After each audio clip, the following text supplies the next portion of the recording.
The pawn shop smelled like dust and desperation, and Olivia Lambert knew she belonged there as she placed her mother's silver necklace on the counter with shaking hands. The clerk barely glanced at it. $50. It's worth more than that, she protested, her voice cracking. It's antique. The clasp alone, 50, take it or leave it. Olivia swallowed hard, thinking of the eviction notice taped to her apartment door, the final warning in bold red letters. 3 days. She had 3 days to come up with $1,200 or she'd be on the street. The necklace was the last thing of value she owned, the final piece of her mother who'd died 2 years ago from cancer they couldn't afford to treat properly. Fine, she whispered. The clerk handed her 2 20s and a 10 without ceremony. Olivia stuffed the bills into her coat pocket and turned to leave, blinking back tears. She didn't see the man enter as she rushed out, didn't notice the way everyone in the shop suddenly went very still, didn't feel the weight of ancient eyes following her retreat. Inside, Alaric Thorne moved through the cramped aisles like winter given form. His hair was white as fresh snow, falling past his shoulders in a straight cascade that caught the fluorescent lights. His skin held the pallor of moonlight, flawless and cold. He wore a black suit that probably cost more than everything in the shop combined, and when he approached the counter, the clerk's hands trembled. "The necklace," Alaric said, his voice carrying the faint accent of centuries. "The one the young woman just sold. I'll take it." Yes, of course, sir, right away." The clerk fumbled with the display, nearly dropping the delicate silver chain. "That'll be 5,000. Alaric placed a stack of bills on the counter without counting. "And I want her name, her address, everything you have on file." The clerk hesitated for only a moment before the survival instinct that lived in all humans when faced with an apex predator kicked in. He pulled up the information, scribbled it on a piece of paper with shaking hands. Alaric took both the necklace and the paper, studying the looping script. Olivia Lambert, 26 years old, an address in the worst part of the city. He closed his fingers around the necklace, feeling the residual warmth from her skin, the faint pulse of her life that still clung to the metal. Something in his chest, something that shouldn't have been able to feel anything after 800 years constricted. The necklace was old. Not as old as him, but old enough. He recognized the craftsmanship, the particular way the silver had been worked. It had belonged to someone in his court once, centuries ago. A lady-in-waiting who'd fallen in love with a human and fled into the mortal world, choosing a brief human lifetime over immortality. He'd let her go. He'd been young then, only 300 years turned, and he'd thought love was a weakness. Now, holding this necklace that had somehow survived generations to end up in the desperate hands of a woman with eyes like autumn twilight, he wondered if he'd been wrong about many things. Alaric left the shop and stepped into the night that was his kingdom. The modern city sprawled around him, full of light and noise and the thundering heartbeats of millions of humans who had no idea they shared their world with creatures who'd learned to hide in plain sight. His kind had adapted. They owned the nightclubs where humans went to lose themselves, the pharmaceutical companies that supplied blood banks, the corporations that built buildings with windowless rooms and basement levels that stretched down into the earth. He ruled them all. The Vampire King, they called him, though the title felt like a relic. He preferred to think of himself as what he was, the oldest, the strongest, the one who'd survived when all others from his generation had crumbled to dust. His driver waited by the Blacktown car, opening the door without a word. Alaric settled into the leather interior, still clutching the necklace. "The address I'm about to give you. Drive there, but slowly. I want to think." The city passed by outside the tinted windows. Alaric had seen it grow from a trading post to a sprawling metropolis. He'd walked its streets when they were still dirt, had watched the first electric lights flicker on, had seen wars and plagues and progress reshape it again and again. But he'd never felt particularly connected to any of it. He existed in the spaces between, in the darkness that humans tried so hard to push back with their ever-brightening lights. Until tonight, until a woman with desperate eyes had clutched her mother's necklace like it was the only thing tethering her to the world, and something in him had recognized something in her. The apartment building was exactly as grim as he'd expected. Crumbling brick, broken windows covered with cardboard, the kind of place where people came to disappear. Alaric dismissed his driver and stood on the sidewalk, staring up at the 4th floor where a single light burned. He could hear her from here.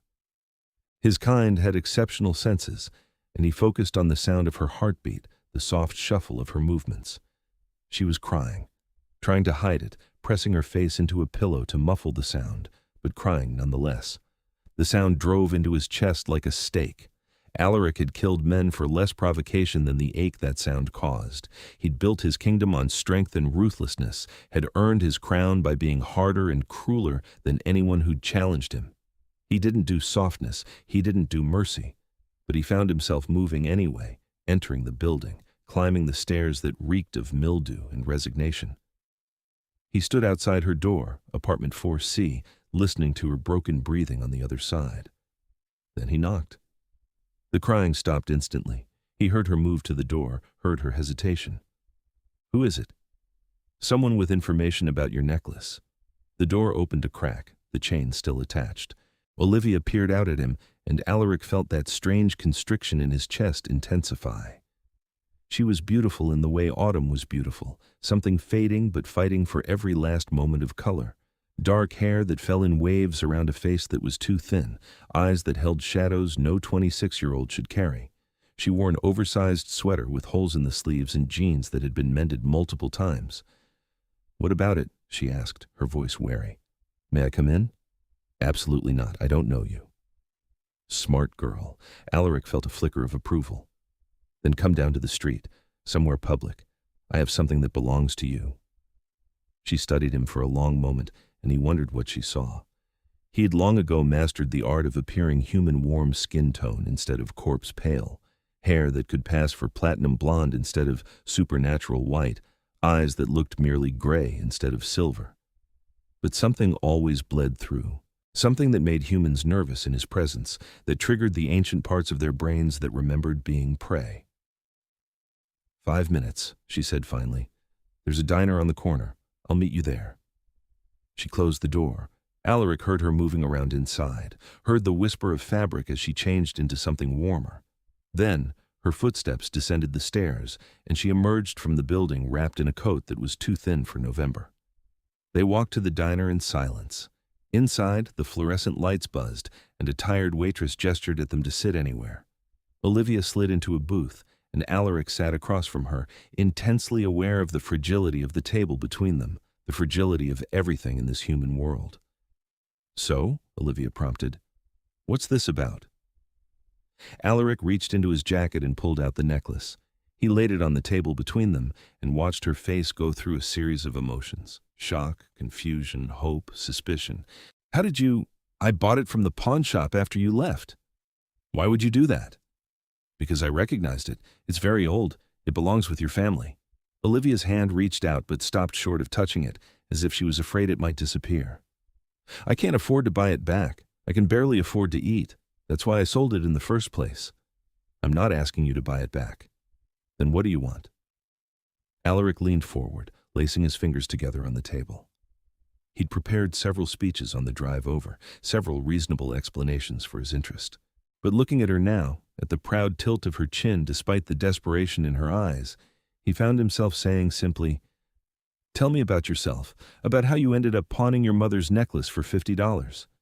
"That's none of your business." "Humor me." Olivia laughed, but there was no joy in it.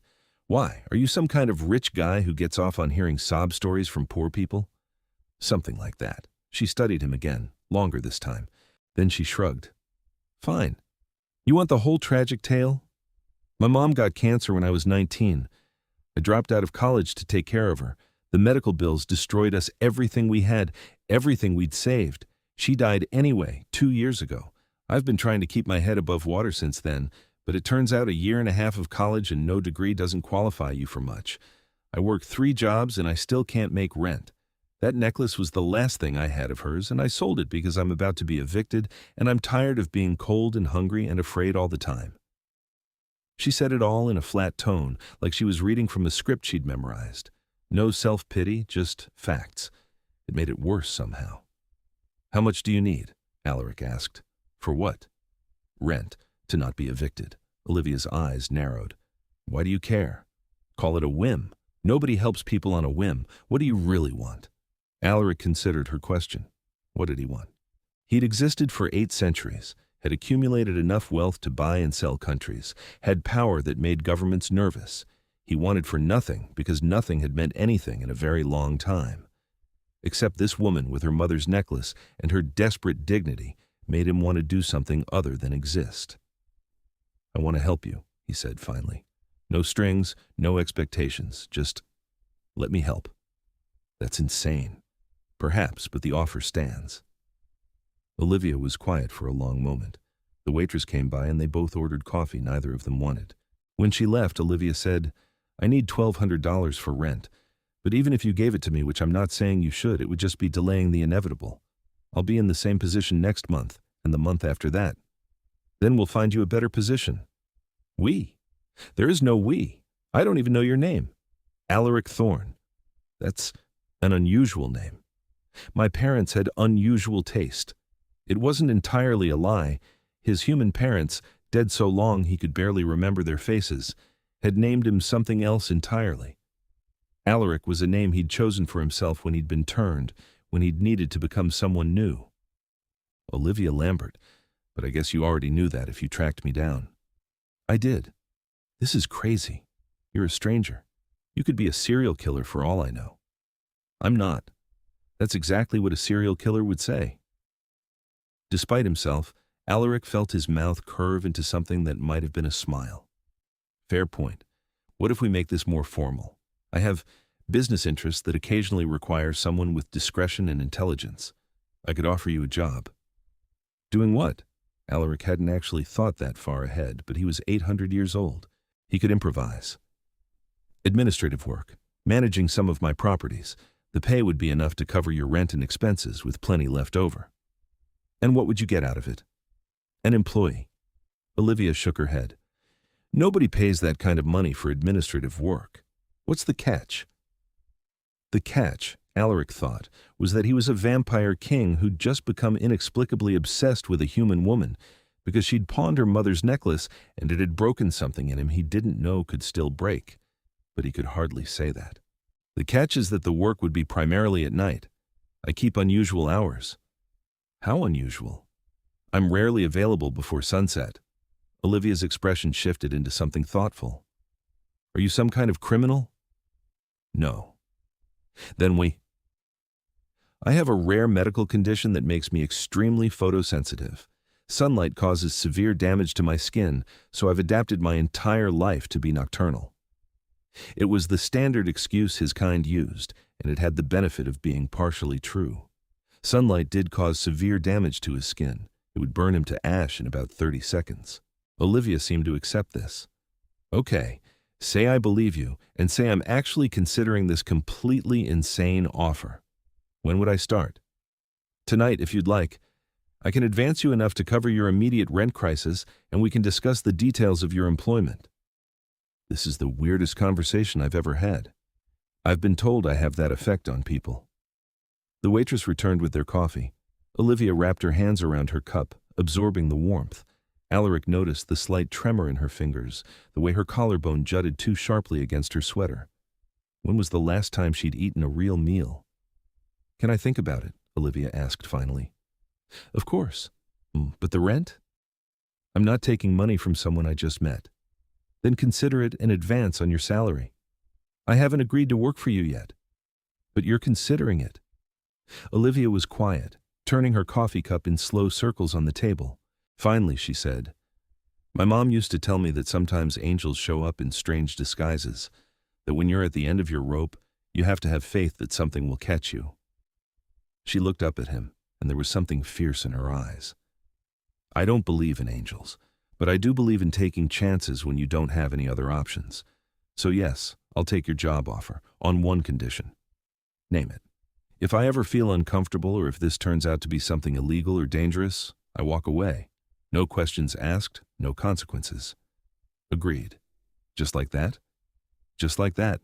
Olivia picked up the necklace, closing her fingers around it. "Then I guess you just hired yourself an employee, Mr. Thorne."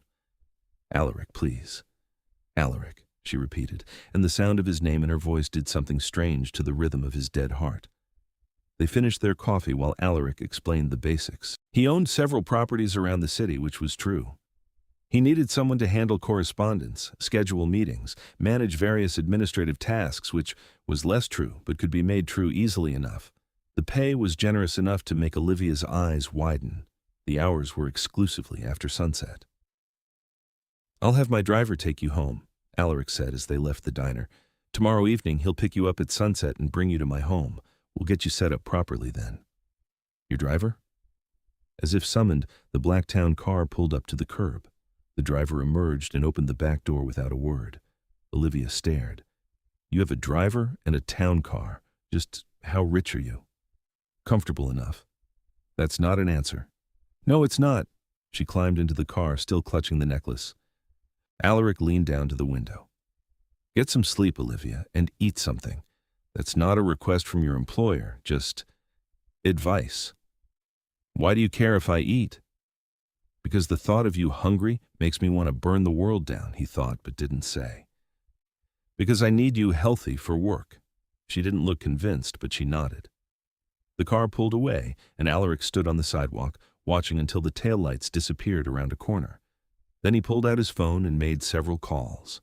By the time the sun rose, Olivia's rent would be paid in full for the next 6 months. A generous check would be delivered to her landlord with instructions to fix the building's more glaring problems, and 3 boxes of groceries would be left outside her door. By the time the sun set the following evening, Alaric had converted one of his guest suites into an office space, had created an actual position with actual responsibilities that would justify the salary he intended to pay her, and had thoroughly lectured himself about the dangers of becoming too attached to a human.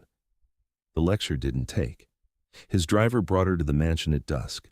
Alaric watched from the window as she emerged from the car, saw her crane her neck back to take in the full scope of the building. It was one of his more modest properties, only 15 rooms, no turrets or gargoyles or other Gothic extravagances.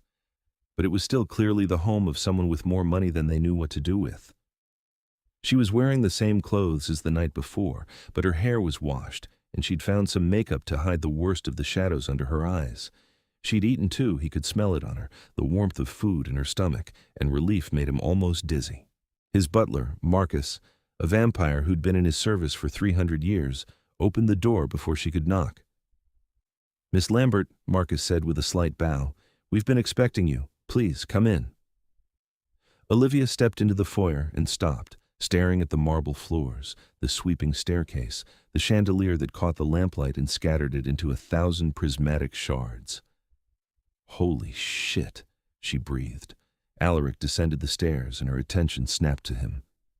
In the warm lamplight of his home, he didn't bother hiding quite so much of what he was. His skin held its natural pallor, his hair its supernatural white. He saw her eyes widen slightly, saw the instinctive step back that she fought to control. "Welcome," he said. "I hope the drive was comfortable." "It was fine. Your driver doesn't talk much." "James has always been the strong, silent type. Come, let me show you where you'll be working." He led her through the mansion, watching her try not to gawk at the art on the walls, the antique furniture, the casual displays of wealth that he no longer even noticed. The office he'd prepared for her was on the 2nd floor, overlooking the garden. It had a large desk, a computer, filing cabinets, and a comfortable chair. "This is a lot," Olivia said, running her hand over the desk's polished surface. "Is it adequate?" "Adequate? Alaric, I was expecting a card table and a laptop. This is nicer than anywhere I've ever lived." "Then I'm glad you approve. Now, let's discuss your actual responsibilities." He'd spent the day crafting a position that was real enough to justify her presence, but flexible enough to keep her safe from the more dangerous aspects of his world. She would handle correspondence with his human business contacts, schedule meetings, manage the household accounts for his various properties, nothing that would expose her to his kind, nothing that would put her in danger. They worked through the evening, with Alaric explaining his various holdings and Olivia taking notes with an efficiency that suggested her incomplete college education had still taught her plenty.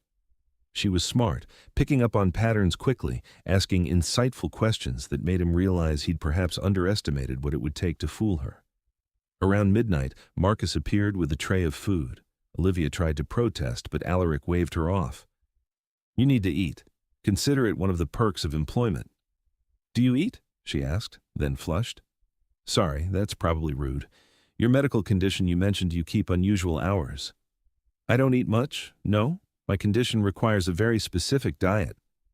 Blood, he didn't say. Human blood, preferably fresh, though he'd learned to survive on the sanitized, packaged versions when necessary.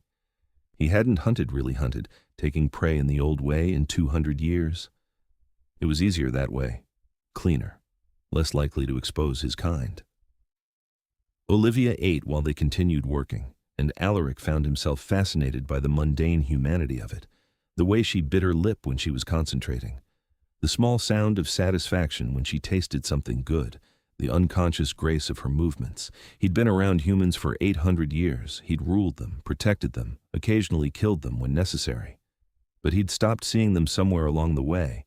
They'd become background noise, brief flickers of life that barely registered against his immortal existence. Olivia made him see again. "Why are you staring at me?" she asked suddenly, looking up from her notes. "Was I?" "Yes, it's unnerving." "My apologies. I was just thinking that you're very good at this." "At what, taking notes? It's not exactly rocket science." "At adapting, at trusting your instincts. You were terrified yesterday, but you took a chance anyway. That's rare." Olivia set down her pen. "I was out of options. That's not the same as being brave."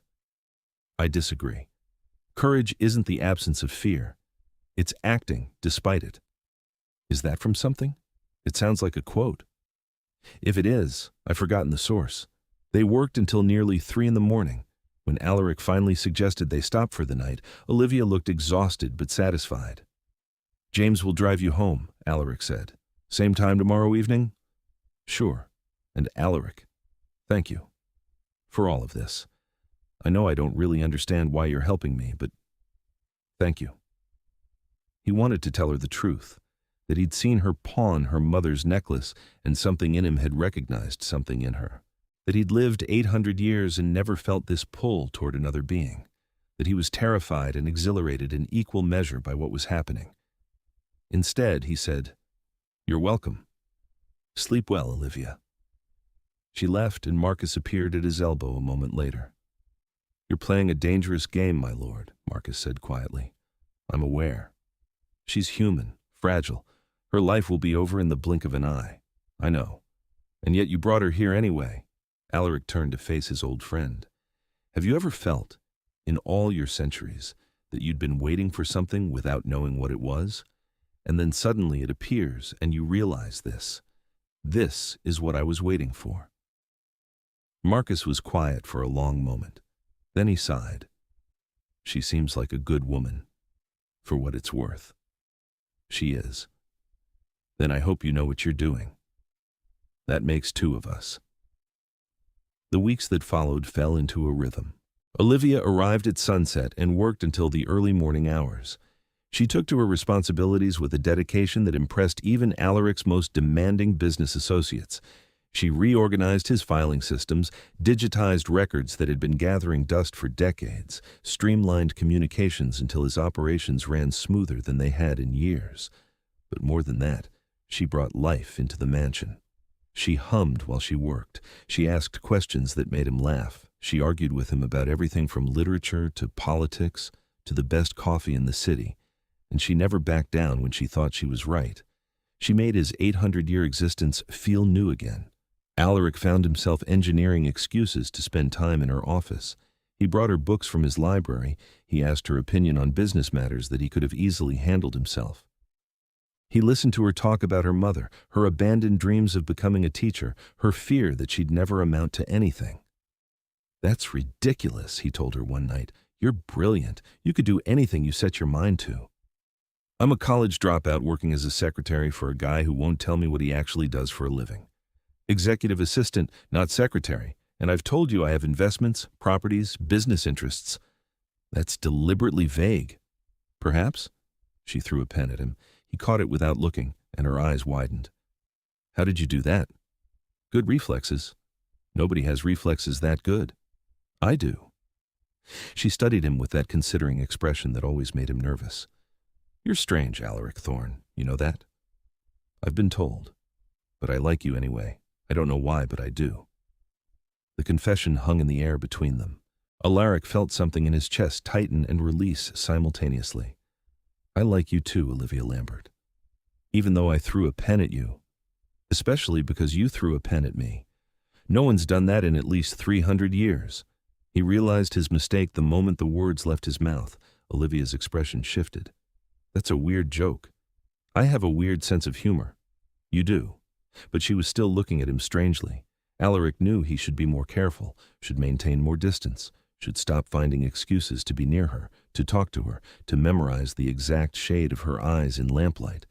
But he was 800 years old, and he'd been careful for so long, and Olivia made him want to be reckless. The turning point came 2 months into her employment. She arrived at sunset as usual, but something was wrong. Her hands were shaking and there was a bruise darkening along her jaw. Alaric was at her side before she'd fully entered the foyer, his hand gentle but insistent as he turned her face toward the light. "Who did this to you?" His voice came out lower than usual, vibrating with a rage that made Marcus take a step back. "It's nothing. Just some drunk guy outside my building. He wanted money and I didn't move fast enough." "Did he touch you anywhere else?" "He shoved me against a wall. Alaric, it's fine. I'm fine." She was not fine. Alaric could smell her fear, sharp and acrid beneath her perfume, could see the way she was holding herself too carefully, like movement hurt. "You're not going back there," he said. "Excuse me?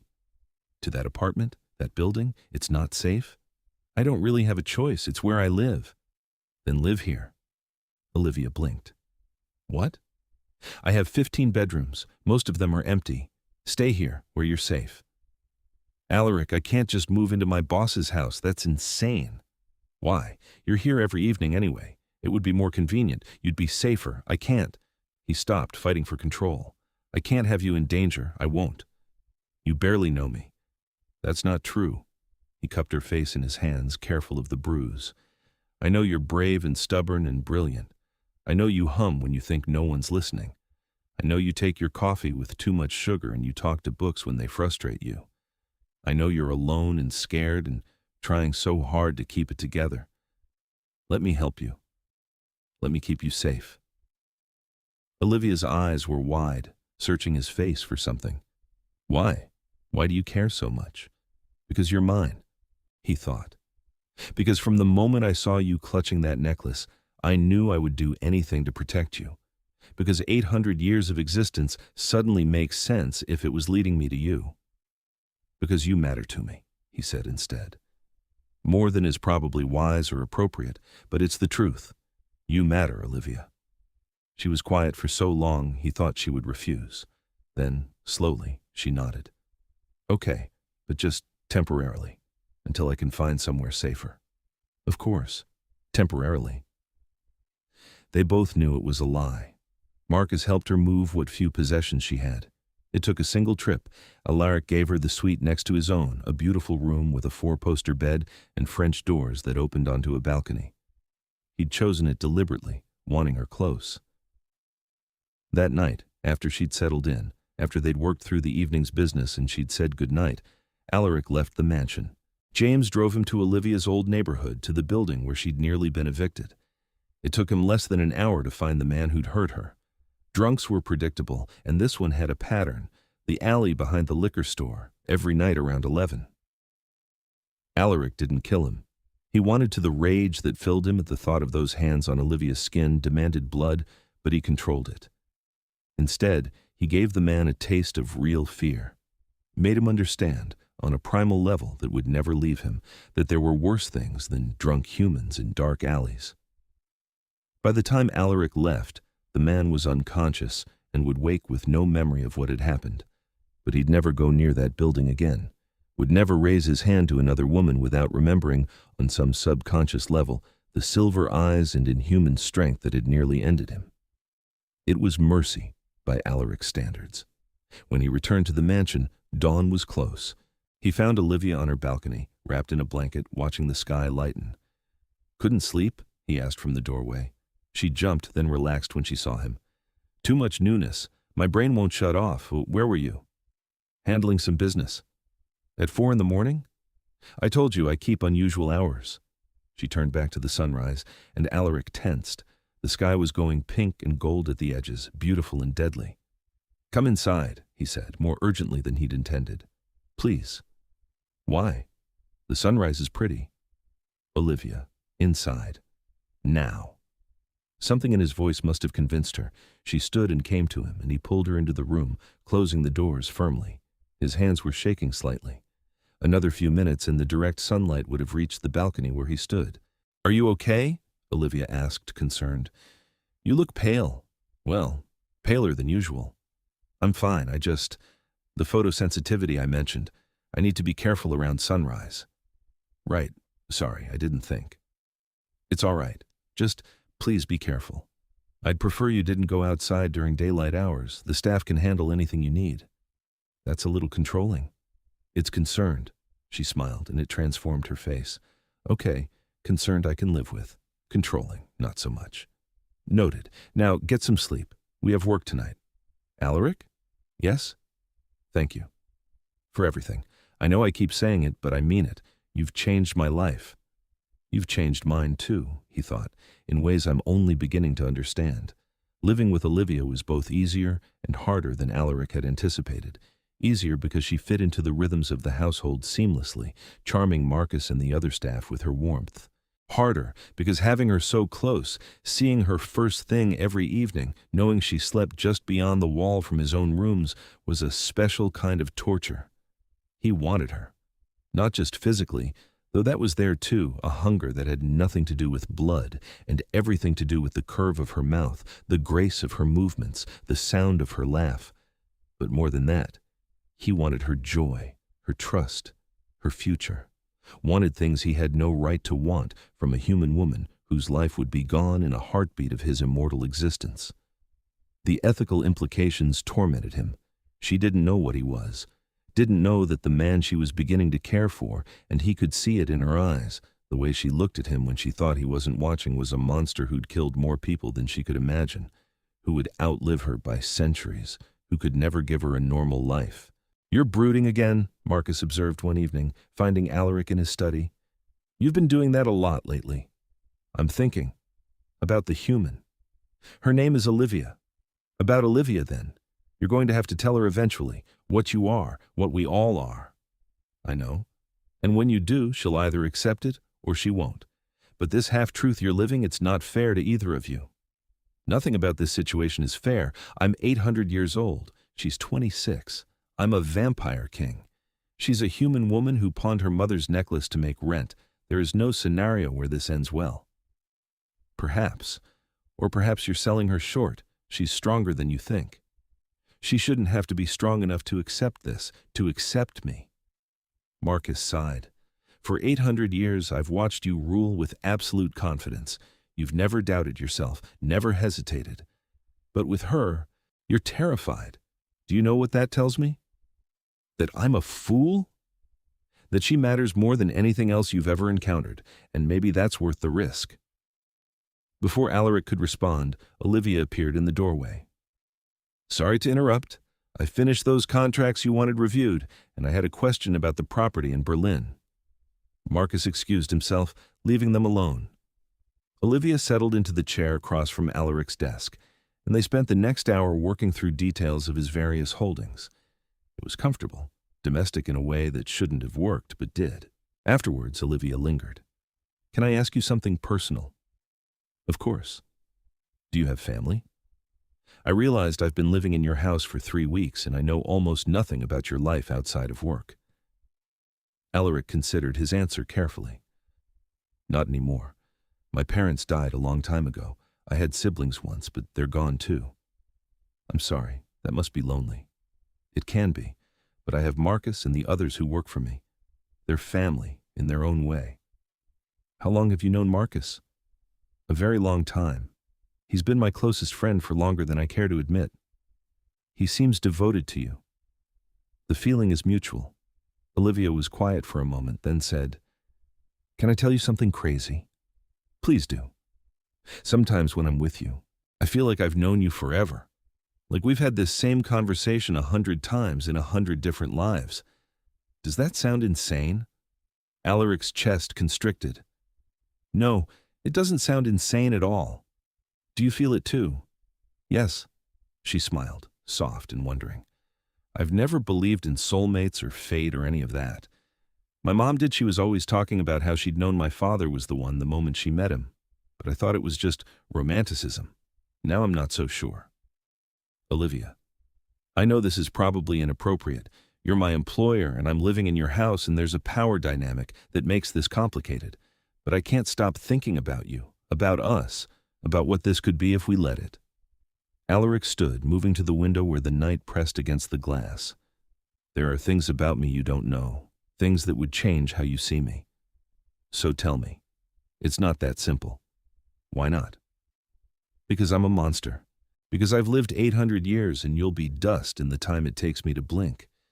Because I drink blood to survive and I've killed more people than I can count, and you deserve so much better than what I am. Because I'm afraid, he admitted finally. Afraid of what you'll think. Afraid of losing you. Olivia came to stand beside him. You won't lose me. Whatever it is, we can handle it. You don't know that. No, but I believe it. I believe in you, Alaric.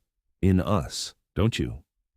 He looked down at her, at the trust and hope in her eyes, and he wanted to believe, wanted to think that somehow, impossibly, this could work. I need time, he said, to find the right words, to explain in a way that makes sense.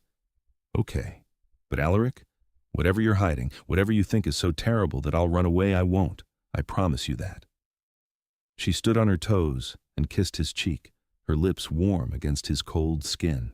Then she left, and Alaric stood alone in his study, feeling the phantom touch of her mouth like a brand. The next evening, everything changed. Olivia arrived at his study around 8 as usual. But she wasn't alone. She was followed by a man Alaric recognized immediately, Cassius Drake, one of the members of his vampire council. Cassius was ancient, nearly as old as Alaric himself, and he rarely left the underground court where the vampire community gathered. His presence here, now, was a very bad sign.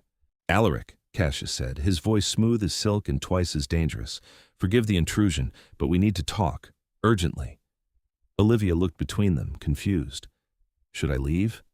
Yes, Alaric said. At the same time, Cassius said, No, actually, Miss Lambert, this concerns you as well.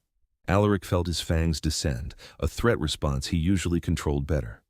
Cassius, a word, alone. I don't think so. You see, the council has become aware of your attachment to this human. And we have concerns. Olivia's eyes widened. Human? What are you talking about? Oh dear, Cassius said, though his tone suggested he was anything but sorry. You haven't told her? How deliciously awkward. Alaric, really. You've brought a human into your home, made her integral to your operations, developed what appears to be romantic feelings for her, and you haven't even told her you're a vampire? The word hung in the air like a gunshot. Olivia took a step back, her hand going to her throat in an instinctive protective gesture. A vampire, she repeated. That's not real. Vampires aren't real. Cassius smiled, revealing fangs that were much longer and sharper than any human teeth. I assure you, we're quite real. And your employer here isn't just any vampire. He's the Vampire King, ruler of our kind for the last 800 years. Surely you've noticed the oddities. The nocturnal schedule, the photosensitivity, the staff who all seem to share his unusual pallor. Olivia looked at Alaric, her expression a mixture of betrayal and disbelief. Tell me he's lying. Tell me this is some kind of sick joke. Alaric wanted to lie, wanted to protect her from this truth for just a little longer, but Cassius had forced his hand, and there was no going back now.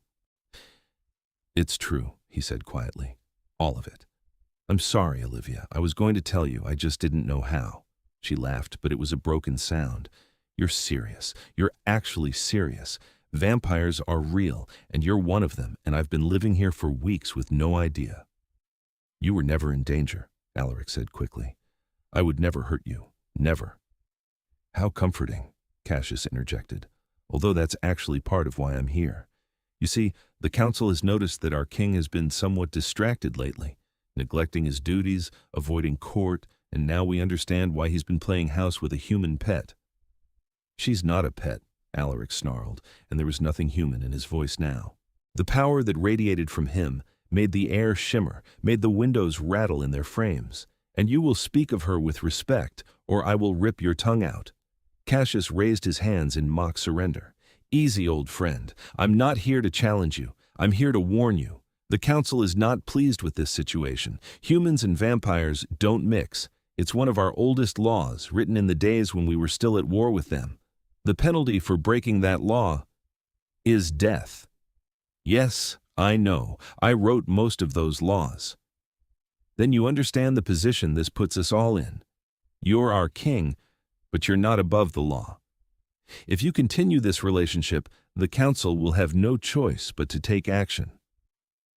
Olivia had backed up against the wall, her face pale.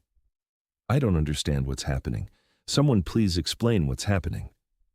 Alaric moved to her side, careful to keep himself between her and Cassius. "Olivia, listen to me. There are laws governing vampire-human interactions. They're old, outdated, written in a time when our species were enemies, but they still carry weight. And the law says we can't be together? The law says humans who learn of our existence must either be turned into one of us or killed. It's meant to protect our secret, to keep our kind safe from human fear and violence. So what? I have to become a vampire or die? Those are my options?" "No," Alaric said firmly. "Those are not your options because I won't allow it. Cassius, return to the council and tell them I said to go to hell. I'll handle this situation as I see fit." "They won't accept that. Then they can challenge me directly. I've held my throne for 8 centuries. I'm not afraid of a fight." Cassius studied them both for a long moment. Then he sighed. "You realize what you're risking? Not just your position, but hers as well. There are those on the council who would see her dead simply to prove a point. Let them try." "Alaric, get out, Cassius, and tell the council that Olivia Lambert is under my personal protection. Anyone who touches her will answer to me." Cassius left, but the threat remained heavy in the air. Olivia slid down the wall until she was sitting on the floor, her head in her hands. "This isn't happening," she whispered. "This is some kind of breakdown. I'm having a breakdown and none of this is real." Alaric knelt beside her. "It's real. I'm sorry. I know this is overwhelming." "Overwhelming?" She looked up at him and there were tears on her face. "You're a vampire. You've been a vampire the entire time I've known you. Every conversation we had, every moment we spent together, you were lying to me." "I wasn't lying. I just wasn't telling you everything." "That's the same thing. And now apparently there are vampire laws and councils and people who want to kill me because I know about you? How is any of this okay?" "It's not okay. You're right. I should have told you sooner. But I didn't know how. I was afraid of exactly this, of you looking at me like I'm a monster." "Are you?" she asked quietly. "A monster?" Alaric wanted to deny it, but he'd promised himself he wouldn't lie to her anymore. "I've done monstrous things. I've killed people. I've made decisions that sacrificed innocence for the greater good of my kind. I've lived 800 years and I've done whatever it took to survive. So yes, by some definitions, I am a monster. But you saved me. You bought back my mother's necklace. You gave me a job and a place to live, and you've been nothing but kind. Because you make me want to be better than I am. Because from the moment I saw you, something in me recognized something in you. I can't explain it better than that." Olivia was quiet for a long time. Then she said, "If I ask you questions, will you answer them honestly?" "Yes." "Do you drink blood?" "Yes. I have regular deliveries from blood banks. I haven't hunted a human in 200 years. "Have you ever killed anyone who didn't deserve it?" "Yes, when I was younger and less controlled, when our kind was still at war with humans and it was kill or be killed." "Are there more of you, other vampires?" "Thousands. We live hidden among humans, have for centuries. We own businesses, hold positions of power. We've learned to coexist." "And you're their king?" "In a manner of speaking, I'm the oldest, the strongest. I enforce the laws and settle disputes. It's not as formal as a human monarchy, but the title fits well enough." Olivia processed this, her expression unreadable. What did that man mean when he said you've been neglecting your duties? "I've been avoiding court, avoiding the politics and posturing that comes with my position, because I wanted to spend time with you instead." "Why?" Because you matter to me more than any of that, more than I thought anything could matter anymore. That's not an answer. Yes, it is. Olivia, I've existed for 800 years. I've seen empires rise and fall. I've accumulated enough power and wealth that I want for nothing. But I've been empty for so long, just going through the motions of existence. And then I saw you pawn your mother's necklace, and something in that moment, in your desperation and dignity and determination, reached into my chest and reminded me what it felt like to want something, to need something. And what is it you want? You. Your safety, your happiness, your future. I want to give you everything you've ever dreamed of and everything you haven't thought to dream yet. I want to be the reason you smile. I want he stopped, overwhelmed by the truth of it. I want to be with you in whatever way you'll allow, even knowing it's selfish, even knowing I'll outlive you by centuries, even knowing I'm putting you in danger just by caring about you. Olivia stood up, and Alaric stood with her.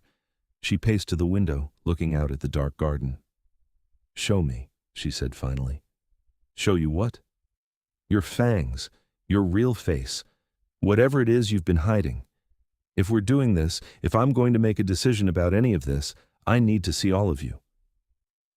Alaric hesitated, then let the glamour drop completely. Let her see the supernatural pallor of his skin, the silver of his eyes, the fangs that descended past his lower lip. Let her see the predator that lived beneath the civilized veneer. Olivia turned and looked at him, really looked. Then she crossed the room and stood directly in front of him, close enough that he could hear her heartbeat, smell the fear and curiosity mixing in her scent. She reached up and touched his face, her fingers tracing the sharp line of his cheekbone, the point of his fang. "Does it hurt?" "No." "Are you going to hurt me?" "Never." "Promise?" "I promise, Olivia. I will never hurt you. I will protect you with everything I am, for as long as you'll let me." She stood on her toes and kissed him. It was gentle, tentative, a question more than a statement. Alaric froze, terrified of his own strength, his own hunger, but Olivia pressed closer, her hands sliding into his hair, and he was lost. He kissed her back, careful despite the desperate need that roared through him. She was warm and alive and perfect, and he wanted to memorize every second of this, the taste of her, the feel of her body against his, the small sound she made when he pulled her closer. When they finally broke apart, both breathless, Olivia said, "I must be crazy. I'm kissing a vampire, an 800-year-old vampire king who just threatened to fight his entire government for me. Council, not government, and yes, you're probably crazy, but so am I. What happens now? Now I make sure you're safe, and then we figure out the rest together. Together, I like the sound of that. So do I." They spent the rest of the night talking. Alaric told her everything about his turning, about the centuries he'd lived through, about the vampire world hidden beneath human civilization, about the laws and the politics, and the very real danger she was now in. Olivia listened to all of it, asking questions, processing, adapting with the same determined grace she'd shown when pawning her mother's necklace. "So your options are to turn me into a vampire, or to somehow convince your council that I'm not a threat," she summarized finally. "I won't turn you unless you want it. Becoming a vampire isn't something to take lightly. You'd be immortal, yes, but you'd lose the sunlight, lose the ability to have children, lose a lot of what makes you human." "Would I lose you?" "No, never." "Then it doesn't sound so bad. But let's table that for now. Tell me about option 2. How do we convince your council I'm not a threat?" "I'm not sure we can. The laws are old and rigid. But I'm the king. My word should carry weight." "Should?" "Will," he corrected. "My word will carry weight. Cassius was testing me tonight, seeing if I'd back down. Now he knows I won't. That will make the others think twice. And if they don't, then I'll remind them why I'm king."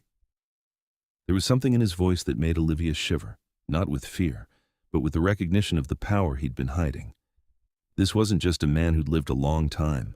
This was a creature who'd fought his way to the top of a hierarchy of predators and held that position for centuries. "I believe you," she said, "but I don't want you to fight your own people for me." "Then what do you want?" "Time. To think, to process, to figure out what I actually want my life to look like. Is that okay? Of course. Take all the time you need. Nothing changes. You're still safe here, still under my protection. The council can wait. But the council, it turned out, would not wait. 3 nights later, they came for Olivia. Alaric was in a meeting with some of his human business associates when he felt the intrusion into his territory, the presence of vampires who hadn't been invited. He was on his feet before conscious thought, the meeting forgotten. "Marcus!" he shouted, already running for the stairs. Marcus appeared, his face grim. "They're here, 6 of them, council members. They went straight for her room." Alaric took the stairs 3 at a time, raw power flooding his system. He burst into Olivia's suite to find her backed against the wall, surrounded by 5 vampires. The 6th, a woman named Serafina who'd always opposed him, held Olivia by the throat. "Let her go," Alaric said, and his voice made the windows crack. "Now." "You've grown weak," Serafina said. "Allowing a human into your home, into your heart. The council has voted, Alaric. The girl dies, as the law demands. Your reign is over." "Is it?" Alaric moved, and he was no longer pretending to be civilized. He crossed the room in less than a second, ripped Serafina away from Olivia, and threw the older vampire through the wall. Literally through it, she sailed across the hallway and crashed into the opposite wall hard enough to crack the plaster. The other 5 vampires attacked as one. They were ancient, powerful, trained in centuries of combat. It didn't matter. Alaric tore through them like paper, centuries of controlled violence unleashed in defense of the woman he loved. When it was over less than 30 seconds later, 5 unconscious vampires littered the floor, and Serafina was pinned to the wall by Alaric's hand around her throat. "You came into my home," he said softly, which was somehow more terrifying than shouting. "You threatened what is mine. Give me one reason I shouldn't kill you where you stand." "Because the law," Serafina gasped. "I am the law. I made it, I can unmake it, and I'm telling you now that the law regarding humans is hereby abolished. Any vampire who harms Olivia Lambert or any other human under my protection will face me directly. Is that clear? The council can challenge me if they disagree, but they know they'll lose, so they'll accept my decision or they'll die. Their choice. Now get out. Take your unconscious friends and tell the council what I've said. And Serafina, if you ever come near her again, I won't be this merciful." He released her and she fled, gathering the others with trembling hands. When they were gone, Alaric turned to Olivia. She was still pressed against the wall, her eyes wide. "Are you hurt?" he asked, forcing himself to calm down, to retract the fangs and claws that had emerged during the fight. "No, I'm okay. That was you just... I know. I'm sorry you had to see that. Don't apologize. You saved my life." She pushed off the wall and threw her arms around him, burying her face in his chest. "Thank you. Thank you." Alaric held her, feeling her heartbeat race against him, and something settled in his chest. This was right. This was worth fighting for, worth risking everything for. "I meant what I said," he told her quietly. "You're mine to protect, and I will never let anyone hurt you." "Yours?" She pulled back to look at him. "Is that a vampire possessive thing or a boyfriend possessive thing? Can it be both? I suppose. So we're doing this? Actually doing this? If you'll have me. An 800-year-old vampire with too much power and a tendency toward violence when threatened. Well, when you put it that way, how can I resist?"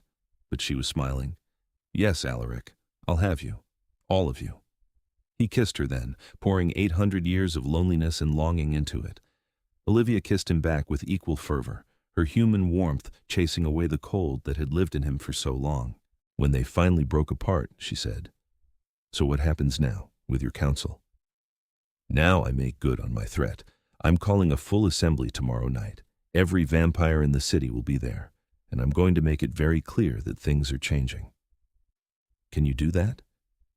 Just change laws that have been in place for centuries? I'm the king. I can do whatever I want. The question is whether they'll follow me. And if they don't, then we'll deal with that when it comes. But Olivia, I need you to understand something. I'm prepared to walk away from all of this, the throne, the power, the entire vampire world, if that's what it takes to keep you safe. You're more important to me than any of it." Don't say that. This is your world, your people. You've been king for 800 years. And I've been hollow for most of them. You make me feel alive again. Make me remember why immortality might be worth living. So yes, if it comes down to choosing between you and the throne, the answer, I choose you. Every time, Olivia's eyes filled with tears. That's the most romantic and terrifying thing anyone's ever said to me. I have 800 years of dramatic declarations stored up. I'm just getting started. She laughed, wiping her eyes. Okay, so tomorrow night, Vampire Assembly? Will I be there? Absolutely. I want them all to see you, to understand that you're not just some human I'm keeping as a pet. You're my equal, my partner, mine. There's that possessive thing again. Get used to it. We're not exactly subtle about these things. The assembly was held in the underground court, a massive space carved out beneath the city decades ago. Hundreds of vampires gathered, all of them ancient and powerful in their own right, all of them staring at Olivia with varying degrees of curiosity, suspicion, and hostility as Alaric led her through the crowd to the dais where his throne sat. He'd dressed for the occasion, black suit, silver accents, every inch the vampire king. Olivia wore a dress he'd had made for her, deep blue that brought out her eyes, elegant enough to fit in but simple enough that she didn't look like she was trying too hard. Marcus stood at Alaric's right hand. Cassius and the other council members stood at the base of the dais, their expressions neutral. Alaric waited until everyone was assembled, until the crowd had gone silent. Then he spoke, his voice carrying to every corner of the vast space. I've called you here tonight to address the recent disagreement within our council. Some of you believe that our laws regarding humans are absolute, that anyone who learns of our existence must be turned or killed. I'm here to tell you that law is abolished, effective immediately. The crowd erupted into noise-angry shouts, protests, a few cheers. Alaric let them go for a moment, then raised his hand. Silence fell instantly. I know this is shocking. These laws have been in place for centuries, but times change, and we must change with them. We're no longer at war with humanity. We coexist with them. Many of us work alongside them, live among them. It's time our laws reflected that reality. And what about secrecy? Serafina called from the crowd. If humans learn what we are, then we'll handle it case by case, with intelligence and discretion, not blanket execution orders. We're not monsters, despite what the stories say. We're capable of more than fear and violence. You're making this decision because of her, another council member accused, pointing at Olivia, because you've become infatuated with a human. Yes, Alaric said simply. I am, and I'm not ashamed of it. Olivia has reminded me of something I'd forgotten, that immortality without purpose is just existence. That power without compassion is just tyranny. She's made me want to be better than I am. And if that makes me weak in your eyes, then so be it. But I'm still your king, and this is my decision. We could challenge you, Serafina said. Fight you for the throne. You could try, but you know how that would end. I've held this position for 800 years because I'm stronger than any of you, than all of you combined if it came to that. So challenge me if you must, but understand what you're risking. The crowd was silent now, the weight of his power pressing down on all of them. This was the moment they would either accept his rule or they would rebel. Cassius stepped forward. I support the king's decision. These laws are outdated. It's time for change. One by one, other council members added their voices. Not all of them, Serafina and a few others remained silent, sullen, but enough that it was clear Alaric's rule would stand. Then it's decided, Alaric said. The law is changed. Humans who learn of our existence are no longer automatically under threat of death. We will handle each situation with wisdom and care, and anyone who harms a human without just cause will answer to me personally. Is that understood? A chorus of, "Yes, my king," echoed through the chamber. Alaric looked down at Olivia, who'd been silent throughout the entire proceedings. She was pale but composed, her chin lifted defiantly.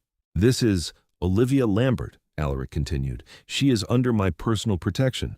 More than that, she is mine, and I am hers. You will treat her with the respect due to that position.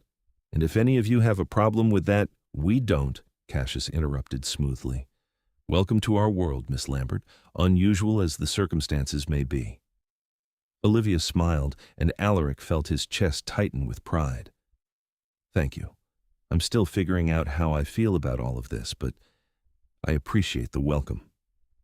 The assembly continued for another hour, with various vampires bringing disputes and concerns to Alaric's attention. Olivia sat beside his throne, learning the rhythms of his world. When it was finally over and they returned to the mansion, she was exhausted. That was intense, she said, collapsing onto the couch in his study. Do you do that often? Once a month, usually, though not usually with quite so much drama. They're afraid of you. Your people. Some of them, yes. Does that bother you? Alaric considered the question. It used to. When I was younger, I wanted to be loved as well as feared. But I've learned that fear keeps the peace more effectively than affection. As long as they respect my authority, I can keep them in line. That sounds lonely. It is, or it was before you. Olivia patted the couch beside her, and Alaric sat. She immediately curled into his side, her head on his shoulder. I'm still processing all of this. The vampires, the politics, the fact that you just changed an 800-year-old law for me. I'd change 1,000 laws if it meant keeping you safe. You're very extra, you know that? 800 years will do that to a person. She laughed, the sound warming him from the inside out. So what happens now? With us, I mean. Do we just keep doing what we've been doing? You being the vampire king, me being your very confused human girlfriend? Is that what you are? My girlfriend? Well, you did declare in front of hundreds of vampires that I'm yours, so I'm thinking yes. I like the sound of that. Alaric and his girlfriend Olivia, very modern. Except for the part where you're 800 years old and occasionally have to threaten people with violence to maintain order. Well, yes, except for that. They sat in comfortable silence for a while. Then Olivia said, Can I ask you about the turning thing? You said I'd have to give up sunlight and having children. Yes. Vampires can't reproduce, it's one of the trade-offs for immortality, and sunlight would kill you. You'd be limited to the night, forever. But I'd be with you, forever. Yes? If that's what you wanted. Is it what you want? Alaric pulled back to look at her. Olivia, I want you to have a choice. I won't pressure you into immortality because I'm too selfish to let you go. If you want a normal human life marriage, children, growing old, I'll give you that, even if it kills me to watch you age while I stay the same. That's not an answer. I asked what you want. I want forever with you, he admitted. I want centuries to learn everything about you, to watch you grow into your power, to see what kind of vampire you'd become. But more than that, I want you to be happy. So the choice is yours. Olivia was quiet, thinking. Can I have time to decide? This is a big choice. Of course, take all the time you need. I've got nothing but time. Over the following months, they fell into a rhythm. Olivia continued working as his assistant, learning the intricacies of vampire politics and business. She got to know Marcus and the other staff, became comfortable in the world Alaric inhabited, and their relationship deepened, grew into something neither of them had expected. Alaric showed her his world, the underground courts, the vampire-owned businesses, the secret societies that had existed for centuries. He taught her about vampire history, about the wars and alliances that had shaped their kind. He introduced her to vampires who'd become friends over the centuries, who welcomed her with varying degrees of enthusiasm. Olivia, in turn, reminded him what it meant to be human. She dragged him to movies and restaurants, made him try foods he hadn't tasted in centuries, taught him about the modern world he'd been ignoring. She challenged him when he was too autocratic, softened him when he was too harsh, loved him when he forgot how to love himself. 6 months after the assembly, Olivia came to him with a decision. I want to be turned, she said without preamble. I want to spend forever with you. I've thought about it from every angle, and that's what I want. Alaric felt joy and terror in equal measure. Are you sure? Once it's done, there's no going back. I'm sure. I love you, Alaric. I want forever with you. I want to see what the next century brings and the century after that. I want to be your partner in every sense of the word. Then we'll do it, but properly, with ceremony and preparation. This isn't something to rush. They spent the next month preparing, Alaric explained the process, the exchange of blood, the death and rebirth, the days of transformation. He made sure Olivia understood what she was giving up and what she would gain. On the night they'd chosen, Alaric took her to a private room deep in the mansion, away from everyone else. He'd prepared it carefully, candles, soft fabrics, everything to make her comfortable. "Are you ready?" he asked. "Yes, do it." Alaric bit into his own wrist, let the blood well up. Then he offered it to her. "Drink, just a little." Olivia did, grimacing at the taste. Then Alaric tilted her head back, exposing her throat. "This will hurt. I'm sorry." "I trust you." He bit down, and Olivia gasped. Alaric drank carefully, taking just enough to bring her to the edge of death. When he pulled back, her heartbeat was fading, her skin going cold. "Now drink again," he instructed, offering his wrist once more. "Don't stop until I tell you to." Olivia drank deeply this time, and Alaric felt the connection form between them, deeper than blood, deeper than words. His life force flowed into her, rewriting her humanity at a cellular level. When it was done, Olivia collapsed. Alaric held her as her heart stopped, as her body went through the transformation. It took 3 days, 3 days where she was unconscious, where he sat vigil beside her, terrified despite knowing this was normal. On the 4th night, Olivia opened her eyes. They were silver now, like his. Her skin had gone pale, her hair darker, but she was still fundamentally herself. "How do you feel?" Alaric asked. "Different. Everything is so sharp sounds, smells. I can hear heartbeats in the city. That's going to take some getting used to." "It will, but I'll teach you everything you need to know." Olivia sat up slowly, testing her new body. Then she looked at him and smiled a smile that showed brand new fangs. "We really did it. Forever. Starting now." "Forever," Alaric agreed, pulling her into his arms. "Starting now." They emerged from the room a week later, after Olivia had mastered the basics of her new existence. The staff greeted her with joy. Marcus actually smiled, which was rare. Word spread through the vampire community, and there was a second assembly to formally recognize Olivia as Alaric's queen. She took to immortality like she'd been born for it. Within a year, she was handling diplomatic missions, settling disputes, running several of Alaric's business interests with an efficiency that impressed even him. She was fierce and compassionate and brilliant, everything he'd known she would be. But more than that, she was happy. They were happy in a way Alaric had never imagined possible. They traveled the world together, exploring the places he'd seen 1,000 times but that were new through her eyes. They built a life that spanned both the human and vampire worlds, bridging the gap between the two. They fought sometimes both of them were too stubborn for it to be otherwise, but they always came back together, always chose each other over pride or anger. They learned each other's patterns and quirks and histories, building a foundation that would last for centuries. 10 years after her turning, on the anniversary of the night they'd met, Alaric took Olivia back to the pawn shop where it had all started. It was under new management now, cleaner and brighter than it had been. "Why are we here?" Olivia asked. "Because I wanted to show you something." He pulled out a small box and opened it, revealing her mother's necklace. "I bought this back the night I met you, and I've been carrying it ever since, waiting for the right moment." "The right moment for what?" "To give it back to you properly. Not because you needed it, but because you deserve it. This necklace is part of your history, part of what made you who you are, and I want you to have it, to remember where you came from and how far you've traveled." Olivia's eyes filled with tears. She could still cry, even as a vampire. "Alaric, there's more." He pulled out a second necklace, this one new. A silver chain with a pendant that matched her mother's. "This one is from me, so you'll always have a piece of where you've been and where you're going." He fastened both necklaces around her throat, and Olivia touched them reverently. "Thank you. For everything. For saving me. For choosing me. For giving me forever." "Thank you for pawning this necklace," Alaric said. "If you hadn't, I might have missed the greatest gift I've ever received. Which is you. Always you." They kissed there on the sidewalk outside the pawn shop, two immortal beings who'd found each other in the most unlikely of circumstances.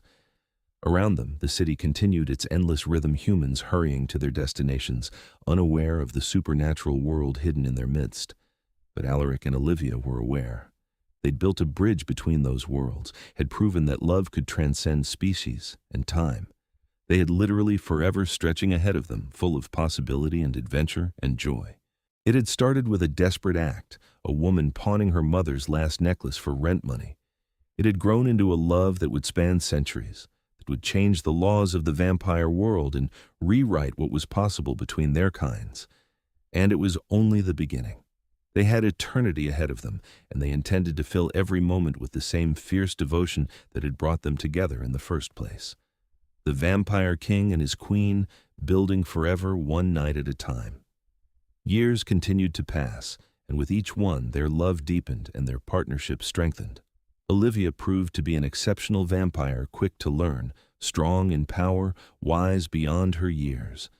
She modernized many of the old traditions, bringing fresh perspective to systems that had grown stagnant over centuries. Together, they transformed the vampire world. The law changes Alaric had initiated for Olivia's sake became a movement. More vampires began openly acknowledging relationships with humans. Some chose to turn their partners, others maintained the divide, but the choice was theirs to make without fear of execution. The underground courts became more transparent, the laws more just. Olivia never forgot where she'd come from. She used her position to help others in situations like she'd been in humans, struggling at the edge of survival. She created foundations, funded programs, made sure that no one else would have to pawn their mother's necklace just to keep a roof over their head. Alaric supported her in all of it, proud of the queen she'd become. On their 50th anniversary, 50 years since that night in the pawn shop, they stood on the balcony of their mansion, watching the city lights twinkle below them. Olivia wore both necklaces, as she did every day. They were her reminder of where she'd been and what she'd gained. "Do you ever regret it?" Alaric asked, pulling her close. "Choosing immortality? Choosing me?" "Never, not for a single second." Olivia turned in his arms, looking up at him with those silver eyes that still made his undead heart skip. "You saved me that night, not just from eviction, but from a life of quiet desperation. You showed me that I was worth saving, worth choosing, worth loving. How could I ever regret that?" "I was the one who was saved," Alaric insisted. "You reminded me how to feel, how to hope, how to believe in something more than just existence. You gave me purpose when I thought there was nothing left to care about. Then we saved each other. That seems fair." "More than fair, it's perfect." They stood together in the night that was their kingdom, two beings who'd found each other across the divide of species and circumstance. Behind them, the mansion was full of life, Marcus organizing something in the kitchen, other staff members going about their evening tasks, the hum of an immortal household in harmony. Ahead of them stretched eternity, full of unknowns and possibilities, but they would face it together, as they'd faced everything since that fateful night. The vampire king and his queen, bound by love and choice and an old silver necklace that had somehow brought two impossible souls together.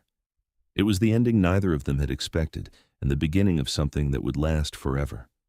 In a world of darkness and shadows, they had found light in each other, and that light would burn for all the centuries to come, a beacon of hope that love could transcend anything, even death itself. Olivia Lambert had pawned her mother's last necklace for rent money, desperate and alone. Alaric Thorne had bought it back and given her the world. And in return, she had given him something far more precious, a reason to live in the endless expanse of forever. They had their happy ending, and it would never end at all. That was the gift of immortality when shared with the right person, not just eternal life, but eternal love, eternal partnership, eternal joy. And as they stood together under the stars, two hearts beating as one, they knew with absolute certainty that they had made the right choice. Forever was a very long time, but with each other, it would never be long enough. The story that began in a dusty pawn shop had transformed into a legend that would be told in vampire courts for centuries to come. The king who changed the laws for love, the human who became a queen, the necklace that brought them together. But for Alaric and Olivia, it wasn't a legend. It was simply their life, beautiful, complicated, and absolutely perfect. They had found their forever in each other, and nothing in this world or the next could ever tear that apart. The end.